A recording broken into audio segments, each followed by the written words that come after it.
physics Sarathi Madhumita Mukherjee. I promise you better scoring in your physics. चलो अभी मेरा 10 number question देखते हैं. Question number 10. क्वेश्चन नंबर 10 मेरा कब आया था? 2020 का एक क्वेश्चन ले लो. 2020 का जो क्वेश्चन है ये वाला ऐसा है. क्या है? हाँ, 3 capacitors of parallel plate capacitor with air medium as 3 microfarad with the introduction of a dielectric medium between the plates the capacitance becomes 15 microfarad.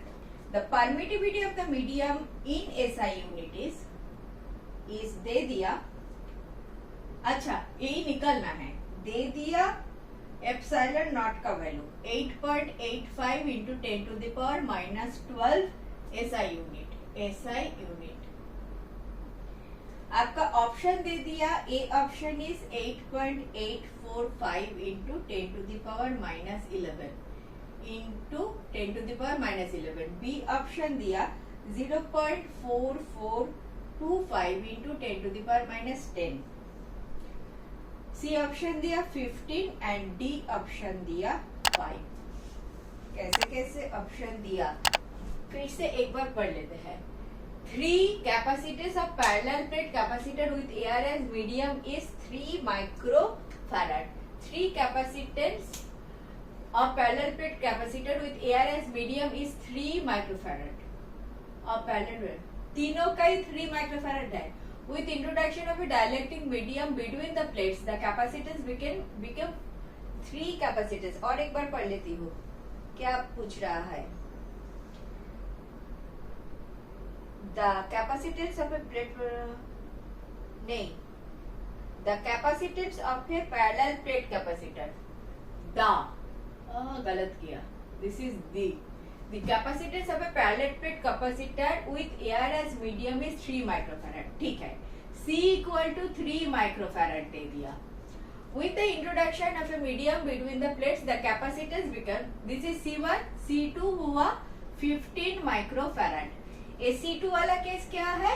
जब आपने कुछ मीडियम डाला इसमें आपने एक डाइलेक्ट्रिक मीडियम डाल दिया. कुछ मीडियम डाला. Is the permittivity of the medium ही पूछा है. परमिटिविटी ऑफ द मीडियम तो यही आएगा. ये तो नहीं आएगा. ये तो डाइलेक्ट्रिक कांस्टेंट का बात है. परमिटिविटी बोले तो परमिटिविटी मांगा है. परमिटिविटी बोले तो एप्सिलॉन मांगा है. Epsilon equal to permittivity of medium. ये वाला जो लिखेगा ना वो समझ लो डाइलेक्ट्रिक कांस्टेंट लिख देगा. एप्सिलॉन क्या है? के एप्सिलॉन नॉट. के इस क्या है? Dielectric constant. एप्सिलॉन नॉट का वैल्यू आपको दे दिया. The permittivity of the medium मांगा है. कोई बात नहीं है. डाइलेक्ट्रिक कांस्टेंट के बाद कहीं पे भी नहीं है. ठीक है. तो C1 के लिए आप क्या लिखोगे? Epsilon not A by D. C2 के लिए क्या लिखोगे? Epsilon A by D. C1 by C2 कर लो. C1 by C2 equal to epsilon not A D divided by D by epsilon A. D A निकल गया. Epsilon not by epsilon. आपका permittivity of the medium चाहिए तो this epsilon चाहिए आपको. Clear? Epsilon equal to epsilon not into C2 by C1. सबका value पता है. Epsilon not is given, C2 is given, C1 is given. Clear? समझ में आ गया. Epsilon not is 8.85 into 10 to the power -12. C2 is 15, C1 is 3. ये तो 5 आ गया. सो 5 into 8.85 into 10 to the power -12. करो करके बोलो कौन सा आंसर करेक्ट है. 5 से तो मल्टीप्लाई करो. 5 इंटू 5 25. 5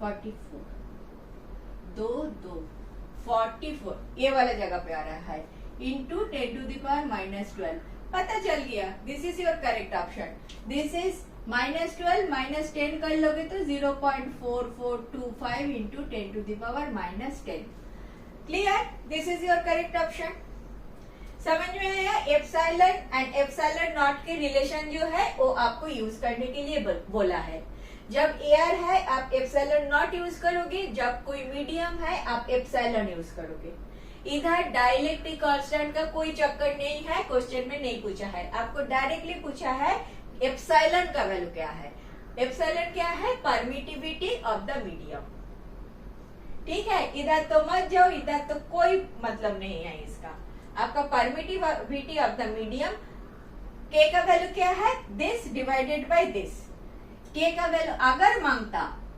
डाइलेक्ट्रिक कांस्टेंट का आपके पास एप्सिलॉन का वैल्यू ये आ चुके हैं एप्सिलॉन नॉट का वैल्यू गिवन है ये आप डिवाइड कर देते तो आपका के का वैल्यू मिल जाता था शायद वो 5 होता था 15 होता था I do not know and I do not want to know even in this question आपके एप्सिलॉन पूछा है मैंने निकाल दिया एप्सिलॉन का value is this SI unit in SI unit क्या है बोला नहीं है in SI unit whatever with the unit in SI unit मैंने दिखाया था क्या है यूनिट क्या होता है एप्सिलॉन का यूनिट क्या होता है F equal to 1/4 pi epsilon not Q1 Q2 by R square so epsilon not इधर ले लो 4 पाई तो कांस्टेंट है Q1 Q2 divided by F R square so क्या हो गया coulomb square divided by newton force के लिए न्यूटन मीटर स्क्वायर एप्सिलॉन का यूनिट क्या है coulomb square newton inverse metre inverse square ठीक है इतना लेके आपको मोर कंफ्यूजन में नहीं डाला ऐसा यूनिट डायरेक्टली बोल दिया इजी है ठीक है इजी है नेक्स्ट क्वेश्चन देखें Thank you for watching. Last 20 years of questions I have explained like this. If benefited, do watch.